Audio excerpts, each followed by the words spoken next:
Bonjour à tous, on est ravis de vous retrouver pour ce nouvel épisode d'Épitaphe. Je suis Sophie et aujourd'hui je suis ravie d'avoir Marie comme co-host. Salut Marie. Salut Sophie. Et on a le plaisir de recevoir Lucie. Bonjour Lucie. Bonjour Sophie, bonjour Marie. Lucie, tu es une entrepreneure engagée experte du retail et des nouveaux modèles de consommation. Tu es diplômée de l'ESSEC et tu cumules une quinzaine d'années d'expérience en brand et trend marketing en France comme à l'international. Tu me coupes si je me trompe. Alors je suis un peu plus que 15 maintenant, effectivement. Le temps est passé. Le temps est passé, donc tu peux rajouter 7-8 ans en plus. Ouais. Allez, on rajoute. Et encore mieux d'ailleurs, encore plus d'années d'expérience, encore mieux. Et très tôt, tu observes des mutations profondes du commerce, l'évolution des attentes des consommateurs et la montée en puissance de la seconde main et tu décides du coup de lancer Place to Swap, une start-up qui permet aux marques de se réapproprier le marché de l'occasion et de l'intégrer à leur modèle économique de manière rapide, rentable et responsable. On est là pour en parler aujourd'hui. Avant de plonger sur Place to Swap, est-ce que tu peux nous parler un peu de toi, d'où tu viens, où est-ce que tu as grandi, qui es-tu ? Alors, donc, comme tu l'as dit, moi, je suis diplômée de l'ESSEC et comme à l'époque, la plupart des diplômés, il y avait 3 voies. Tu partais en conseil, en finance ou en marketing, qui était un peu la voie royale. Donc, c'est celle que j'ai empruntée à l'époque pendant une dizaine d'années. Donc, mon métier était de promouvoir les marques. Je l'ai fait en développement, je l'ai fait en trade marketing, je l'ai fait en travel retail. Et au bout d'une dizaine d'années, j'ai un petit peu eu mon wake-up call, qui était lié notamment au fait que j'ai eu 3 enfants de manière assez rapprochée et que j'ai fait ce constat qui vraiment me faisait enrager, on va dire, en tout cas tomber de ma chaise, qu'ils étaient absolument submergés de vêtements, de jouets, de cadeaux de manière générale. Et là, je me suis dit, c'est pas possible de continuer comme ça et il y a quelque chose qu'il faut changer. Et pour le coup, chez les enfants, dès qu'ils changent d'âge, tu changes de vêtements. C'est pas comme quand t'es adulte, tu peux garder des années un même vêtement. Là, ça change tous les ans, quoi. Absolument. Et vraiment, ce wake-up call dont je parle, je l'ai eu le jour où, pour mon premier, en faisant le tri dans ses commodes, je me suis rendu compte qu'elle avait, c'était une fille en l'occurrence, 3 vêtements qui avaient encore l'étiquette que je n'avais même pas utilisée, dont je me souvenais même plus de l'existence. Et là, je me suis dit, c'est juste pas possible en fait. Et alors, d'une frustration de trop de vêtements à une entreprise, comment ça se passe ? Alors, ça se passe également, évidemment, par une rencontre, parce qu'à l'époque, on n'était qu'au stade de la frustration. J'ai profité d'un plan que me proposait mon entreprise alors pour donc partir et me refaire une formation, donc un MBA en digital, qui est la formation dans laquelle j'ai rencontré la personne qui est devenue par la suite mon associé, qui est la première à avoir eu l'idée. Il faut rendre à César ce qui appartient à César, l'idée qui me l'a partagée. Et ça a vraiment fait tilt chez moi. C'était le bon moment. J'avais du temps parce que, encore une fois, j'avais négocié mon départ. Donc, j'avais un petit peu de temps devant moi. Et c'est comme ça que Place to Swap est né. Et est-ce que tu as des modèles d'entrepreneurs autour de toi, dans ta famille, dans ton réseau, ou c'est vraiment juste le hasard de cette rencontre qui a fait que tu t'es lancée ? C'est tout à fait le hasard de cette rencontre. Et voilà, je tiens à dire, et j'espère qu'elle écoutera, que ça fait vraiment partie des personnes qui ont compté et qui compteront toute ma vie parce que ça a été une rencontre et un coup de cœur. Moi, j'étais plutôt dans un modèle où on était salarié ou prof, donc pas du tout dans cet environnement entrepreneurial. Et j'osais pas, comme beaucoup, et on en parlera sans doute par la suite aussi, mais en tant que femme, j'osais pas trop. J'aurais jamais pensé en fait que j'étais capable d'entreprendre. Et c'est à la fois cette rencontre, le projet et les 6 ans qui ont suivi qui ont permis de révéler ce qui finalement était enfoui en moi, puisque j'ai réalisé après coup à quel point j'avais pu être malheureuse finalement dans l'entreprise parce que j'étais pas alignée avec mes valeurs et que j'avais pas cette possibilité de faire bouger les choses. Donc voilà. Là, c'est l'alignement des planètes qui a déclenché. Exactement, alignement des planètes, alignement des valeurs. Et Dieu sait que c'est important dans l'adversité et voilà, dans l'aventure entrepreneuriale de savoir pourquoi on se lève le matin. Et voilà, c'est ça qui m'a permis de tenir et c'est ça qui aujourd'hui encore m'anime tous les jours. Et alors, repartons un peu en arrière. Quelle est la date de création ? En quelle année on est ? Alors, on est en 2016. Okay. Info importante, vraiment à 10 ans, pratiquement jour pour jour, parce que c'était en février qu'on a lancé, qu'on s'est dit qu'on allait se lancer dans l'aventure. Et l'info est importante, puisque donc en 2016, ce que j'aime à dire, c'est qu'on apprend l'existence à l'époque de Vinted, qui est aujourd'hui le 2e site de e-commerce. Cette même année, 2016. Ils sont lancés un petit peu avant, mais à l'époque, on rencontrait les premières personnes qu'on arrivait péniblement à rencontrer, on apprenait l'existence de Vinted à 100% des dirigeants. Et parce que tout simplement, la tendance, en tout cas la mode ou l'usage de la seconde main n'était pas du tout aussi imprégné dans le quotidien qu'il peut l'être aujourd'hui. Et spoiler alert, ça a eu beaucoup d'impact sur la suite de l'aventure, parce que quand on est un petit peu trop en avance de phase par rapport à des tendances de consommation, par rapport à des attentes consommateurs, c'est compliqué d'aller convaincre pour vendre, c'est compliqué d'aller convaincre pour lever des fonds, c'est compliqué d'aller convaincre pour demander à un CTO à l'époque dont on avait besoin, parce qu'on était 2 nanas pas dans la tech, de rejoindre l'aventure. Alors, avant de parler peut-être des levées et des difficultés de convaincre les clients, comment est-ce que vous avez atterri sur la proposition de valeur ? Tu parlais de Vinted, j'ai l'impression que ce n'est pas la proposition de valeur que vous avez développée, vous. Alors, finalement, elle n'était pas si éloignée. Ce qu'on disait, c'est que ce marché, il existait, les consommateurs, ils existaient, mais que les marques passaient totalement à côté de ce phénomène, qu'elles n'avaient pas la main sur l'image, qu'elles n'avaient pas la main sur les consommateurs, qu'elles n'avaient pas la main sur la data, et que, sachant que cet usage allait continuer à croître, il était important qu'elles se réapproprient ces informations et qu'elles l'intègrent pleinement à leur proposition de valeur, puisque de toute façon, de manière inéluctable, ça allait être des usages qui allaient se développer. Et le marché de la seconde main, donc tu dis qu'il y avait Vinted qui venait d'apparaître. Est-ce qu'il y avait d'autres acteurs à l'époque ? Alors, on avait des concurrents qui faisaient à peu près la même chose que nous. Je n'ai pas encore décrit exactement ce qu'on faisait. Donc, nous, on était une marketplace en marque blanche, en C2C, qui venait se plugger sur le site de e-commerce des marques. Donc, très concrètement, une sorte de Vinted en marque blanche intégrée aux marques et qui permettait aux consommateurs de s'échanger leurs produits d'occasion. Donc, il y avait déjà plusieurs initiatives, mais qui étaient naissantes. Enfin, aucune d'elles n'avait scalé. Et d'ailleurs, les premières à avoir scalé réellement l'ont fait beaucoup plus tard. Donc, voilà, il y avait les prémices, mais rien de structuré et surtout rien d'intégré à l'époque aux marques. Tu peux nous parler un peu de la croissance de la boîte, vos premiers clients, l'essor peut-être aussi au sein de la team quand vous commencez à vraiment évoluer positivement ? Alors, j'adorais te parler de croissance. Le fait est que ça a été très long et très compliqué au début, hein, clairement. Là aussi, j'aime à dire qu'on a pris littéralement notre bâton de pèlerin pour faire l'évangélisation du marché. J'ai donné l'exemple tout à l'heure de mes discussions avec les dirigeants. Personne ne mesurait le phénomène qui allait s'abattre sur eux quelques années plus tard et qui est vraiment arrivé avec le Covid et le confinement. Donc, 2 premières années qui sont principalement des années d'évangélisation, on va sur des salons, on prend la parole au moment de table ronde. Comme on s'ennuyait aussi un petit peu avec une boîte, on écrit un bouquin. Donc un bouquin qui est paru chez Duno et qui traite de ce sujet du retail et des nouveaux modes de consommation et qui est finalement écrit noir sur blanc ce qu'on prône quand on rencontre les clients. Donc voilà, 2 premières années compliquées. Ce qui fait un peu changer la donne au bout de 2 ans, c'est une rencontre et surtout un premier client qui nous fait confiance, en l'occurrence Camaïeu, qui n'existe plus, mais à qui forcément a une reconnaissance éternelle parce que ce sont les premiers à nous avoir fait confiance et à nous avoir permis de mettre le pied à l'étrier. Et après, une fois qu'on a la première marque, c'est un petit peu moins compliqué de signer la deuxième, la troisième. On a fait des POC notamment aux Galeries Lafayette. On a signé également avec VP et Cdiscount. Et puis surtout, une accélération, l'intégration à un accélérateur qui s'appelle 50 Partners Impact, qui était à son début à ce moment-là et qui a été là encore une rencontre décisive pour nous permettre de structurer, accélérer et passer à l'échelle. Il n'y avait aucun doute sur le fait que vous alliez dans le bon sens et sur les nouveaux modes de consommation. Comment est-ce que vous avez fait pendant les 2 premières années pour vous accrocher jusqu'au premier client ? Je parlais de persévérance et de détermination et de savoir pourquoi on se lève. Je pense que c'est ça qui m'a tenue pendant ces 2 années-là, parce que quand on se prend régulièrement des murs, des fins de non-recevoir, voire des mais de quoi me parlez-vous ? Parce que c'est ça dont on parle. Il fallait vraiment y croire. Après, il y avait des signaux faibles qui venaient quand même des États-Unis, ThredUp qui était déjà bien installé à l'époque, évidemment, enfin, je ne l'ai pas mentionné tout à l'heure, mais Vestiaire Collectif qui est quand même là depuis longtemps.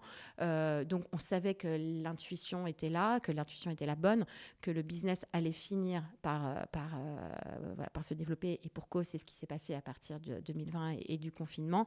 Mais bon, encore une fois, il fallait avoir la persévérance de convaincre des marques de faire le contraire de ce qu'elles avaient fait depuis des décennies et parfois depuis des siècles, c'est-à-dire de mettre au même niveau des produits de seconde main et des produits neufs. Et en fait, c'est ça dont on parle. Et c'est le cœur et la difficulté qu'on a pu rencontrer. C'est de faire accepter, de mettre au même niveau sur des sites ou en magasin des produits de seconde main et des produits neufs.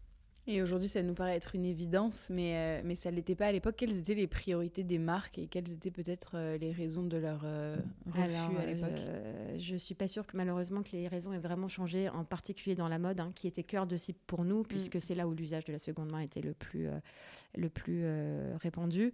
Malheureusement, je pense que la priorité continue à être d'essayer de vendre, de limiter la casse, de limiter le nombre de fermetures de magasins, d'essayer de limiter également le nombre de promos. Enfin, je veux dire, je pense que le retail et le marché de la mode en particulier a un peu creusé sa propre tombe en allant à la course à l'échalote de la promo, après les soldes, en faisant les outlets, puis les soldes de soldes, et finalement d'avoir 6 semaines où on a des produits qui sont vendus full price. Donc je pense que la mode était et est toujours un peu un bout d'un modèle qui aujourd'hui doit être complètement réinventé, a fortiori avec l'arrivée de l'ultra fast fashion qui n'était pas encore là quand on s'est lancé, mais qui a accéléré la perte de vitesse et la chute de certains acteurs, de nombreux acteurs même en l'occurrence dans la mode. Tu as utilisé le mot tombe, ça me permet de faire une transition vers le nom du podcast qui s'appelle Épitaphe et du coup d'orienter la discussion un peu vers les défis que tu as pu rencontrer et retirer un peu les leçons peut-être des erreurs ou des choses qui ne sont pas passées comme prévu. On avait évoqué le défi du timing. Tu penses que selon toi, c'est l'une des principales causes au fait que Place to Swap n'a pas pu connaître le succès souhaité? Alors, je ne sais pas si c'est la principale, mais c'est en tout cas la première, parce qu'elle a eu des impacts sur tout le reste. C'est-à-dire que quand on est trop tôt sur le marché, je l'ai un peu mentionné, mais c'est très compliqué d'aller lever des fonds. Donc, c'est très difficile de financer le projet auquel tu crois et avec une vision qui est très claire depuis le début, mais on n'a pas les moyens de nos ambitions. Je l'ai mentionné également, mais nous, on a eu des sujets d'association pour pouvoir recruter un tech qui se joigne à nous et pouvoir mettre en musique ce qu'on avait en tête. Et en ce sens, le timing a aussi joué contre nous parce qu'aujourd'hui, il y a beaucoup de choses qui existent en no-code. Et aujourd'hui, on a des concurrents, alors on n'existe plus, donc c'est plus des concurrents, mais en tout cas des acteurs qui font exactement la même chose que ce qu'on faisait à l'époque, sauf qu'ils l'ont développé en un mois grâce au no-code. Là, nous, on a mis des semaines, voire des mois. Donc voilà vraiment les principales, enfin en tout cas des gros obstacles qu'on a pu rencontrer. Et puis les défis techniques qui sont ceux d'une start-up tech, mais qui sont assez classiques. Toujours pouvoir mettre la balance entre avoir un MVP pour tester le produit et faire rentrer des clients. Donc ça, c'est des choses sur lesquelles j'ai beaucoup appris et sur lesquelles je ferais certainement différemment aujourd'hui. Et avec le recul, comment tu as identifié à l'époque que tu étais trop en avance? Au-delà peut-être des marques, c'est peut-être aussi via les retours des fonds? Oui, tout à fait, oui, mais tous les jours, on se rendait compte qu'on était trop tôt, mais peut-être que là, il y avait un peu de la prétention de croire qu'en évangélisant, on pouvait changer les choses. Et là, dans les learnings, et vraiment, j'accompagne depuis plusieurs startups via des accélérateurs. Je suis mentor de startups aussi d'économie circulaire. Et c'est la première chose que je leur dis, c'est n'ayez pas la prétention de croire que vous ferez changer le consommateur. Il faut arriver avec une solution qui répond à un problème qui est identifié. C'est pas du tout le même travail de leur dire demain il y a une vague qui va s'abattre sur vous que de leur dire vous avez un pain et on a la solution. Et à cet égard, sur la manière dont tu formules la proposition de valeur, est-ce qu'il y a quelque chose que vous auriez fait différemment à l'époque où tu te dis en fait c'est une frustration qui était rencontrée par plusieurs personnes, en tout cas tu ne devais pas être la seule dans ce cas-là, la proposition de valeur est claire. Est-ce que vous auriez pu avoir un autre moyen de la formuler ou est-ce qu'en fait c'est juste le temps qui fait les choses On l'a adapté au fil du temps. Peut-être qu'au départ, on était un petit peu trop marketing parce qu'on parlait de reprendre la main sur l'image de la marque, de reprendre l'image sur la data, là où, in fine, ce qui compte, c'est de pouvoir ramener du business supplémentaire. Donc, plusieurs fois, on a vraiment itéré sur la manière de présenter les choses, la proposition de valeur et ce que ça pouvait apporter. Mais ce qui est clair, encore une fois, et a fortiori dans un secteur comme le retail qui est quand même en souffrance, c'est que l'argument financier était celui qui, in fine, prévalait sur les autres. Tu as évoqué aussi la complexité de recruter un tech. Qu'est-ce qui aurait pu faciliter le recrutement ? Est-ce que peut-être une meilleure connaissance des enjeux tech, vous, en tant qu'équipe fondatrice, aurait pu aider à trouver la bonne personne ? Je pense que c'est encore plus simple que ça, c'est qu'on était des nobody, on venait de nulle part, on avait toutes les deux des carrières en marketing, mon associé un peu plus dans le retail premium et la lingerie haut de gamme, mais on n'avait pas le réseau qu'il fallait dans la tech et pas du coup la crédibilité ou la légitimité suffisante pour recruter des gens de bon niveau. Aujourd'hui, je sais que si je me relançais, je sais exactement à qui m'adresser. J'ai également tissé le réseau qui va bien. Et je sais aussi ce que je ferais différemment d'un point de vue tech, parce que ce que je dis pas, c'est qu'on a eu un premier CTO qui n'a pas fait l'affaire, et ça a été très très dur à surmonter. Ouais. Le deuxième était beaucoup mieux, mais il est arrivé, il était déjà trop tard, et je serais beaucoup plus stricte sur la partie roadmap tech précisément, parce qu'on lui faisait trop confiance pour qu'il développe, et on n'a pas mis suffisamment de milestones et voilà, de roadmap, encore une fois, clair, pour pouvoir développer un produit qui tienne la route. Donc ça, c'est quelque chose clairement que je ferais différemment. Et tu dis, il est arrivé, il était déjà trop tard. Quand est-ce que vous avez pris conscience qu'il était déjà trop tard ? C'était au moment du confinement où on a eu le produit qui était live chez 2 clients et qui buguait en permanence. Donc, entre la prise de conscience, le fait qu'on doive se séparer, de trouver quelqu'un, on a été objectivement aussi vite que possible et on était encore une fois très bien accompagné par 50 Partners à l'époque, mais entre le constat et la nouvelle personne, c'est quand même 4 ou 5 mois qui se sont écoulés, et Dieu sait que 4-5 mois c'est long dans une start-up quand on a déjà 4 ans dans les pattes. Et tu as évoqué aussi un peu la difficulté de lever des fonds et le fait d'être une équipe féminine. Quelle barrière vous avez rencontrée en tant que femme dans un écosystème très masculin ? Alors, je l'ai déjà évoqué au micro d'un autre podcast, mais on m'a posé cette question qu'on a posée à aucun autre entrepreneur masculin que je connaisse. On m'a demandé ce que faisait mon mari, alors qu'on était au 2e ou 3e tour discussion avec les fonds.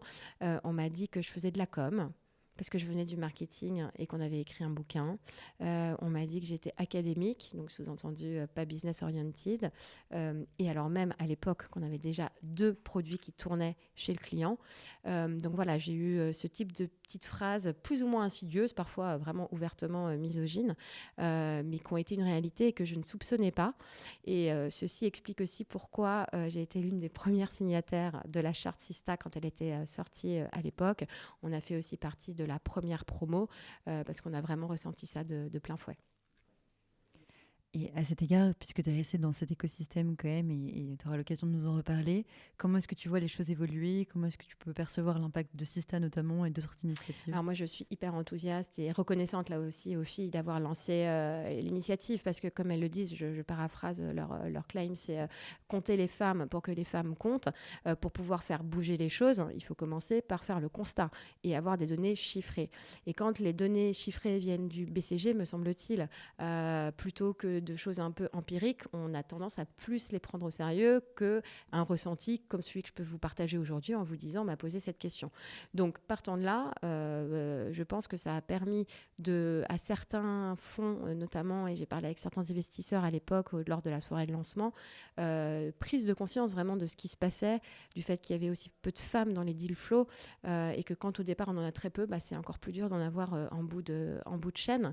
Donc, ce travail, encore une fois, fait vraiment bouger les choses dans le bon sens. Les films qu'elles ont pu faire aussi sont extraordinaires et je le redis, très reconnaissante d'avoir mis en place ce type d'initiative.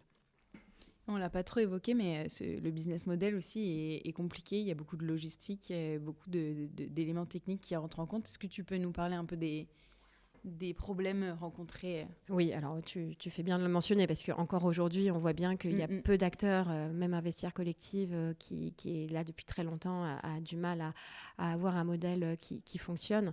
La complexité de la seconde main vient du fait qu'on a finalement 3 ou 4 intervenants dans la boucle. On a un vendeur, on a un acheteur, on a un opérateur, logistique ou non, et on a une solution technique. Et on a la marque. Donc la marque, l'opérateur, vendeur, acheteur. Et il faut que tout le monde s'y retrouve dans cette équation-là. Donc soit on décide de faire du C2C pur, modèle Vinted, mais du coup avec un risque important de dénigrer l'image de la marque, donc la marque ne s'y retrouve pas.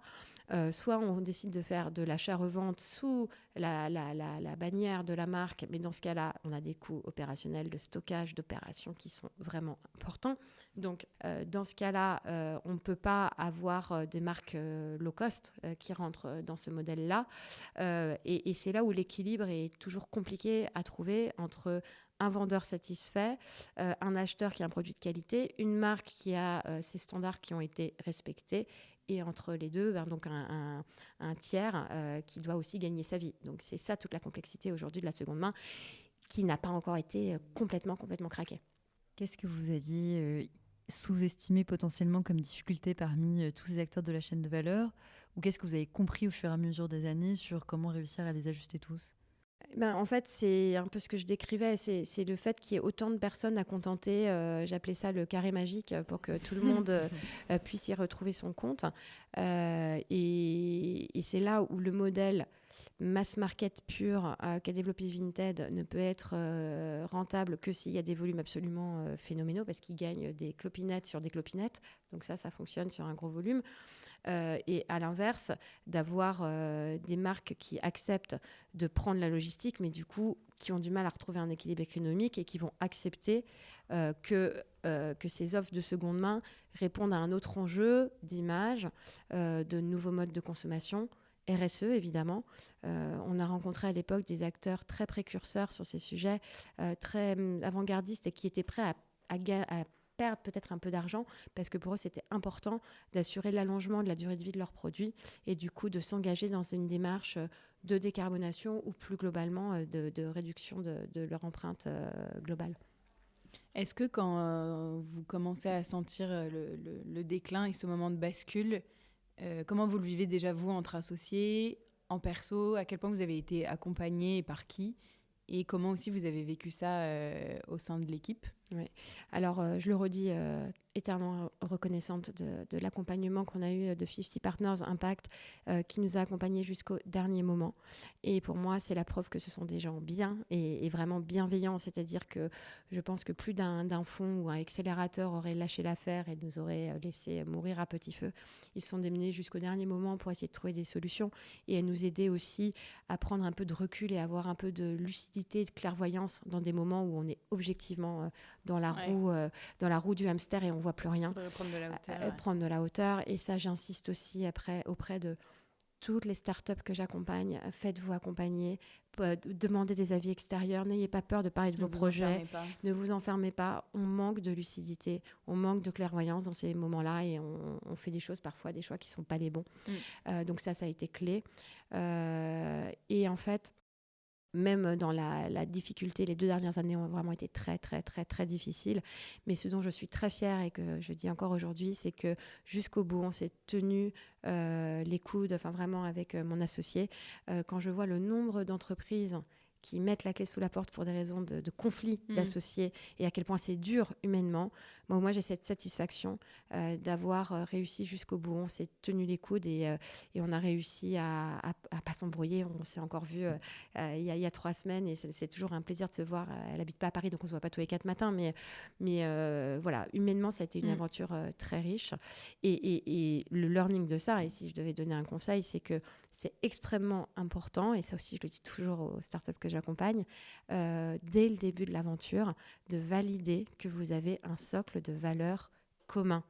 et que vous êtes aligné sur ce que vous voulez faire de l'entreprise, quelles sont vos attentes, est-ce que vous voulez faire effectivement la première licorne et gagner un max de thunes, fine, c'est très bien, ou est-ce que vous dire pourquoi pas aller plus doucement mais faire quelque chose qui soit aligné et valider ça. Et le sujet de l'argent évidemment parce qu'il est clé, tout le monde n'a pas le même cadre et ne peut pas se permettre, nous à la fin on se payait plus et tout le monde ne peut pas se le permettre. Donc ça c'est des sujets qu'il faut absolument traiter en tout début d'association.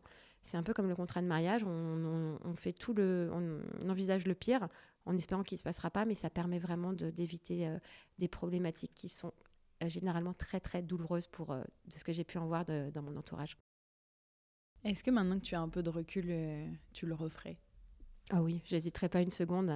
Et pour les raisons un peu que j'ai évoquées tout à l'heure, c'est que l'entrepreneuriat et cette aventure m'a, je pense, vraiment permis de révéler ce qu'il y avait de meilleur en moi. Je me suis vue faire des choses que je ne pensais pas être capable de faire, aller frapper à des bureaux vraiment de big boss, prendre la parole dans des événements devant une assemblée de personnes, même écrire un bouquin. Enfin, on m'aurait dit, tu vas écrire un bouquin chez Duno, j'y aurais pas cru.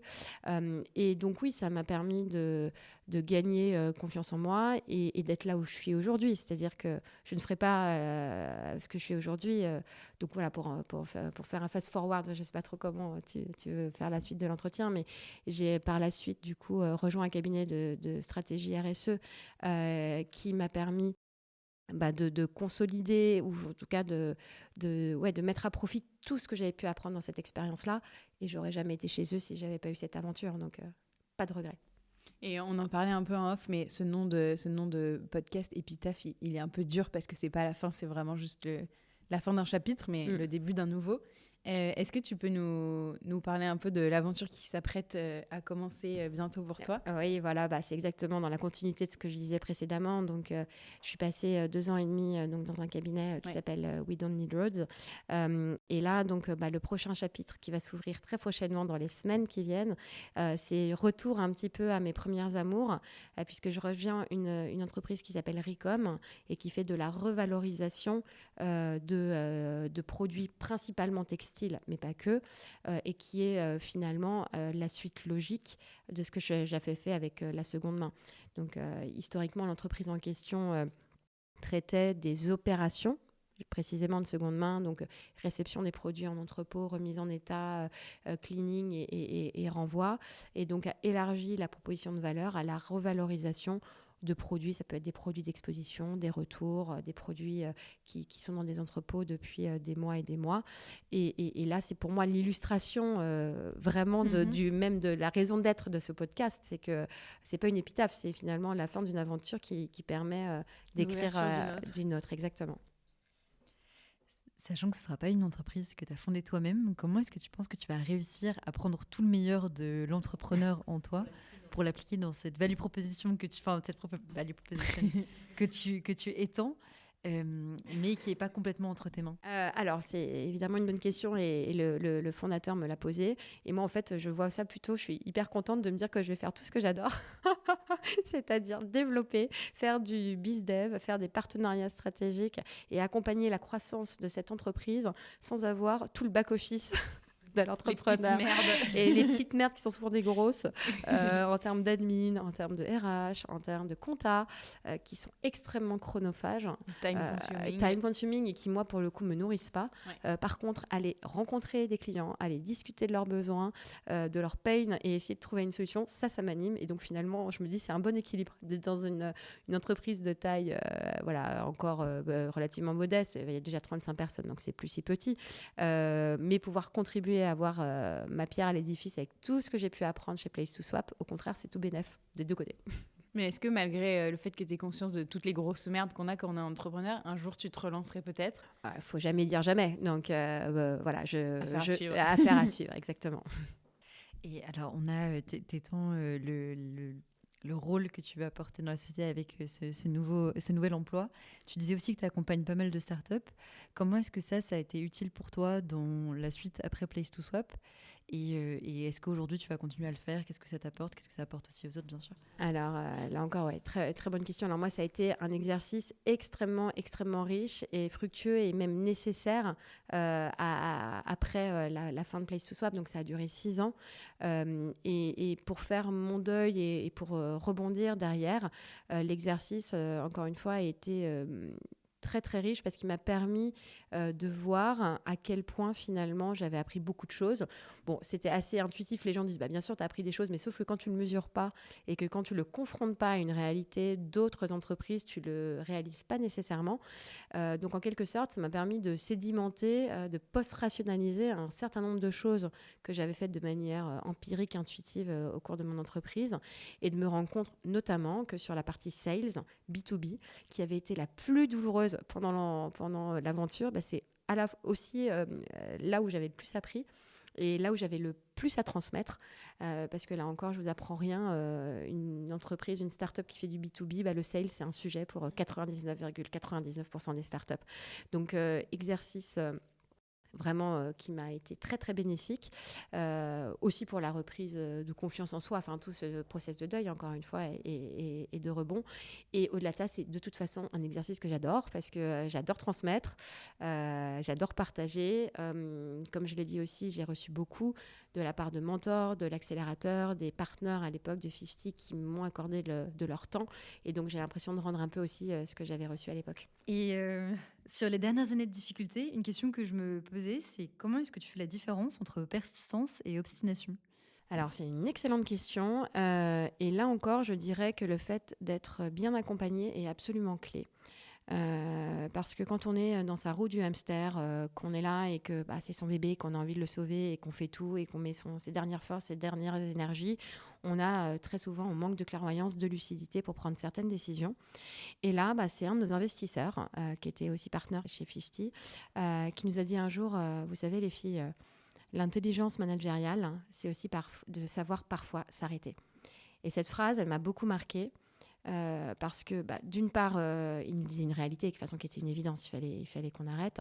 Et entre guillemets, il nous adoubait, il nous donnait la permission de se dire vous êtes battus, vous avez tout donné, et c'est vraiment ce qu'on a fait pour le coup. Mais à bout d'un moment, il faut savoir dire stop, quoi. Donc là aussi, très reconnaissante que quelqu'un un jour nous l'ait dit. Et pour la petite anecdote, ça m'a tellement marqué cette phrase que je l'ai dite moi-même il n'y a pas très longtemps à des gens qui étaient exactement dans cette situation de manque de lucidité, en leur disant « Hey les gars, stop là, en fait, il faut s'arrêter ». Et peut-être comme petite question de la fin, est-ce que tu as une ressource à partager à un entrepreneur qui t'aurait aidé dans les moments durs, soit un podcast, un livre, un film? Alors là, j'avais pas prévu. Ou juste une citation, alors, un mot doux. Moi, j'ai été appelée à plusieurs reprises par des gens qui étaient pareils, dans une situation de liquidation ou qui avaient besoin de rebondir. Et ce que je leur dis à chaque fois, ce que j'ai fait moi-même et encore une fois qui m'a été très bénéfique, il m'a permis c'est d'échanger un maximum avec des gens qui ont traversé la même situation. Et je le dis et le redis, de même qu'il faut être entouré quand on lance une entreprise et se faire challenger, il faut être entouré au moment de la fermeture pour déjà se rendre compte qu'on est loin d'être le seul, si on n'en doute pas, mais encore une fois de vivre et de partager, de voir qu'on a partagé les mêmes galères, mais surtout d'être capable, dans des moments un peu de brouillard pareil, de se rendre compte et d'identifier à quel point finalement on a tellement appris qu'on a beaucoup de choses à faire valoir pour le next step justement. Et donc ça m'a été très utile de pouvoir échanger et oui, de se rassurer sur le fait qu'on a évidemment plein de qualités et encore une fois, preuve en est, je suis là où je suis aujourd'hui parce que j'ai eu cette aventure précédemment. Super, merci pour cet échange plein de conseils et de positivisme. J'espère que ça servira aux entrepreneurs qui nous écoutent. Et on remercie aux auditeurs d'être arrivés jusqu'au bout de cet épisode. À très vite. Merci beaucoup. Merci.